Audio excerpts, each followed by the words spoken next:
朋友，我哋嚟了解一下自己。今日我哋嚟講下人嘅故事啊，好冇啊？人都係動物嘅一種嚟嘅啫喎。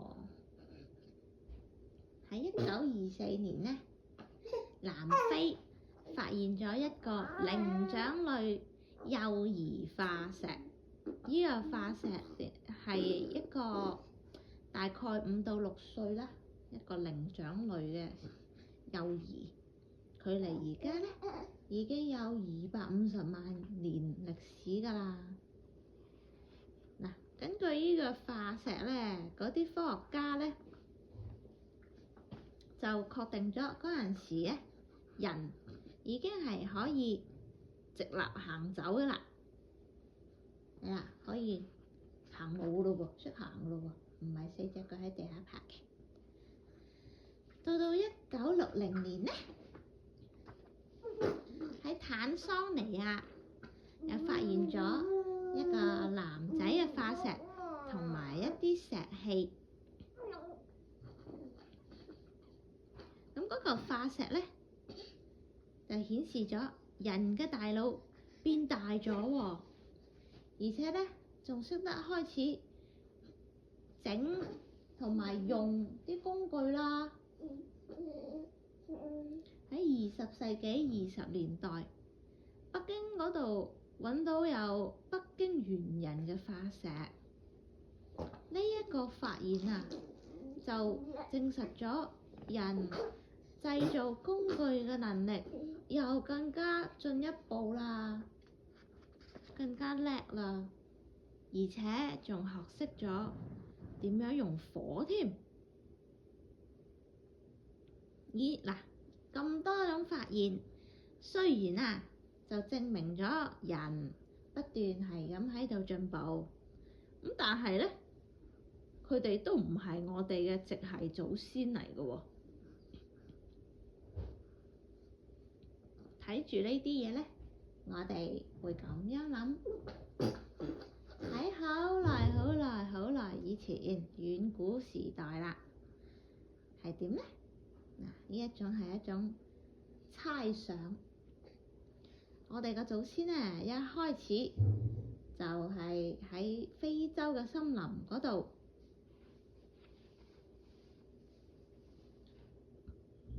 喺啲樹嗰度攬住啲樹藤，喺樹與樹之間喺度揈。咁隨住氣候嘅變化咧，森林減少咗，草原就變多咗啦。我哋嘅祖先就要由樹落到嚟地面揾食咯喎，所以咧佢哋就開始學識咗點樣企直嚟行路啦。喺咁廣闊嘅大草原度，祖先佢哋唔單止可以追住啲野獸嚟跑，捉佢哋，佢哋亦都有可能咧俾啲野獸追翻轉頭，捉翻轉頭嘅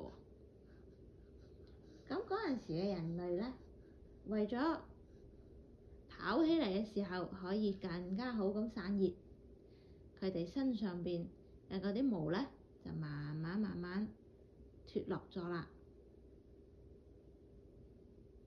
嗱，呢一個咧係有一個最有名嘅提出一個假説，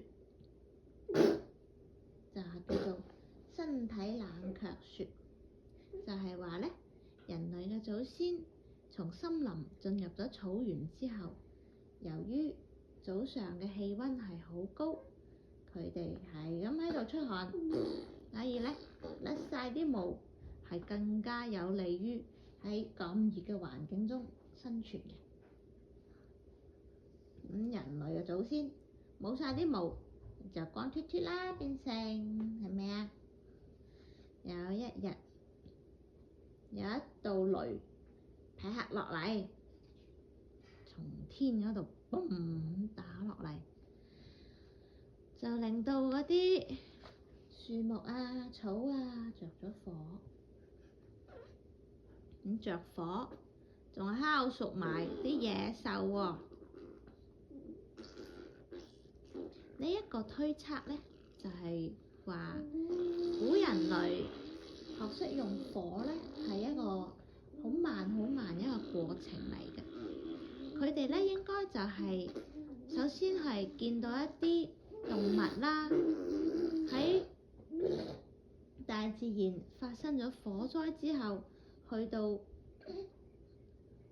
嗰啲地方揾嘢食，咁人類咧先至慢慢識得點樣去自然界度攞火取火種，然之後咧用火嘅。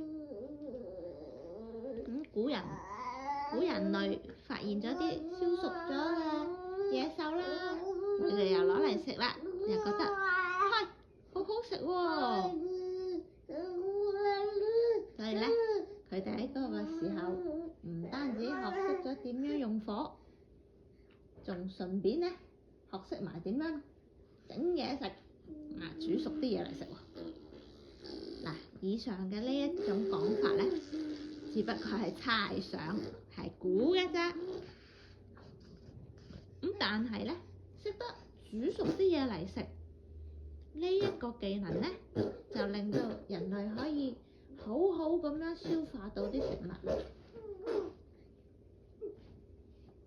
有一種觀點就認為食熟嘅嘢可以令到人攞得更加多嘅能量，令到我哋嘅大腦咧就得到更大嘅進步。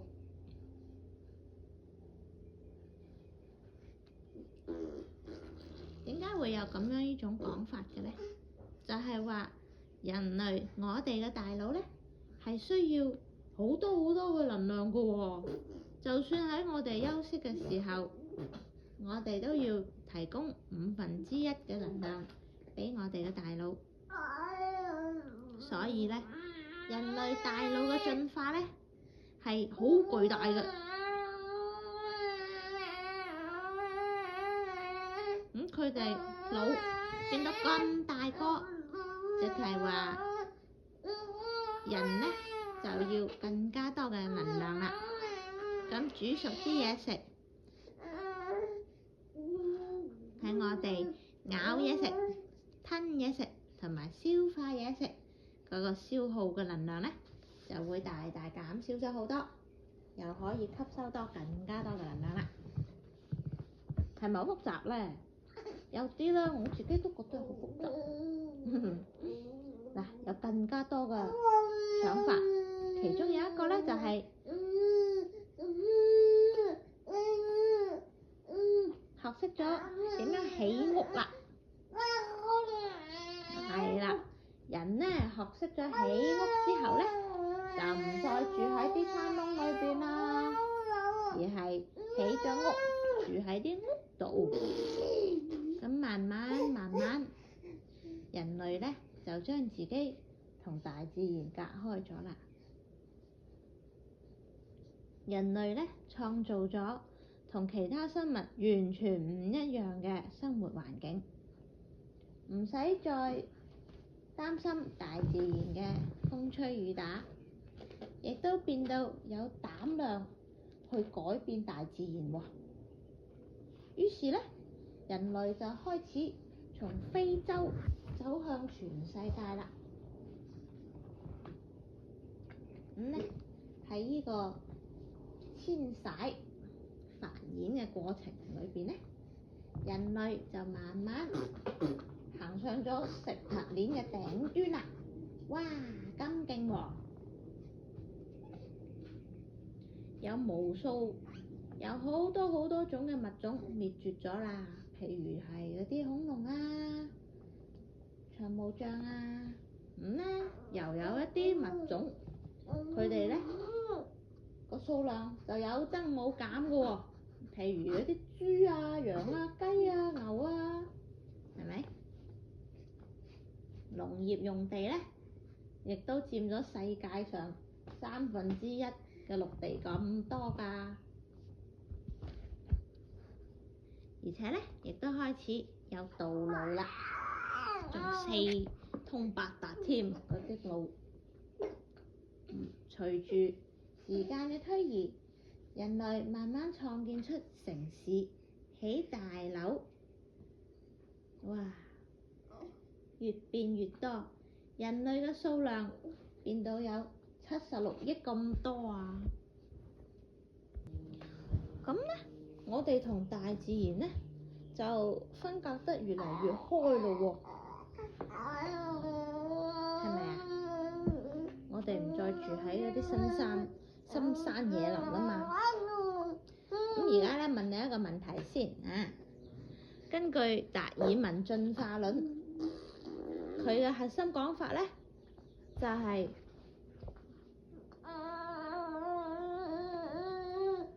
所有嘅物種嘅進化咧都係要經歷大自然嘅篩選㗎噃，適者生存。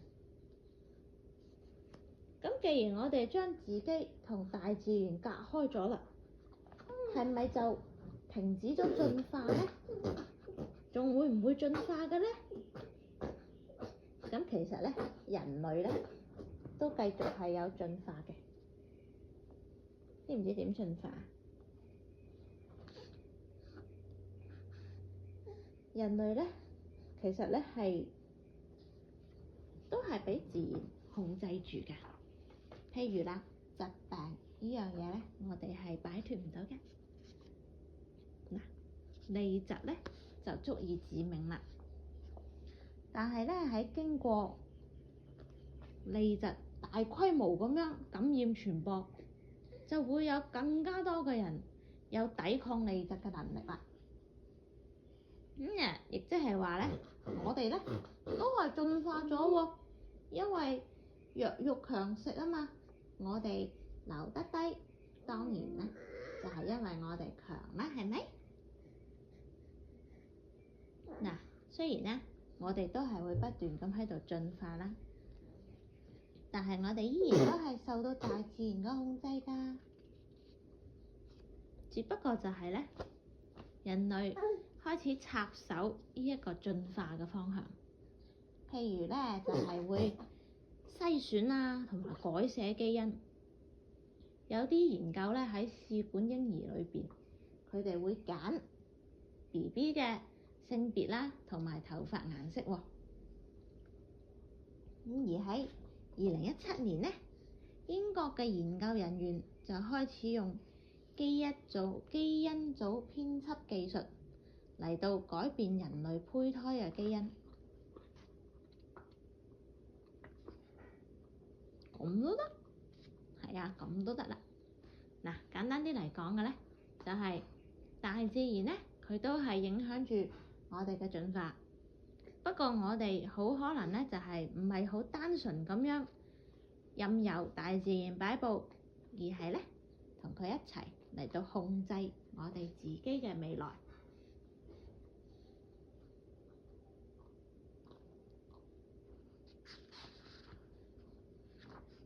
咁好可能咧，去到以後好遠好遠嘅未來，可能每個人都係高鼻梁、大眼睛、身材好好，又好聰明，可以有好長命，去到100歲咧，只不過都係青少年嚟嘅啫。或者咧，一出世我哋就識講好多種唔同嘅語言噶咯喎。我哋人類咧不斷都喺度進步緊㗎，將前進嘅方向掌握喺自己嘅手裏邊。嗱，雖然係咁，我哋咧都唔好忘記啊！我哋只不過係利用緊呢一切嘅資源，但係咧大自然咧就創造咗呢一切嘅資源喎。喺我哋可以治療唔同嘅疾病，而大自然咧係可以整更加多嘅疾病出嚟㗎，而且嗰啲疾病啊會越嚟越強添。對於大自然嚟講，我哋人類只係有幾百萬年嘅歷史，但係咧成個地球嘅年齡咧大約有45.4億年啦。哇！面對咁浩瀚嘅自然歷史，我哋千祈唔好太驕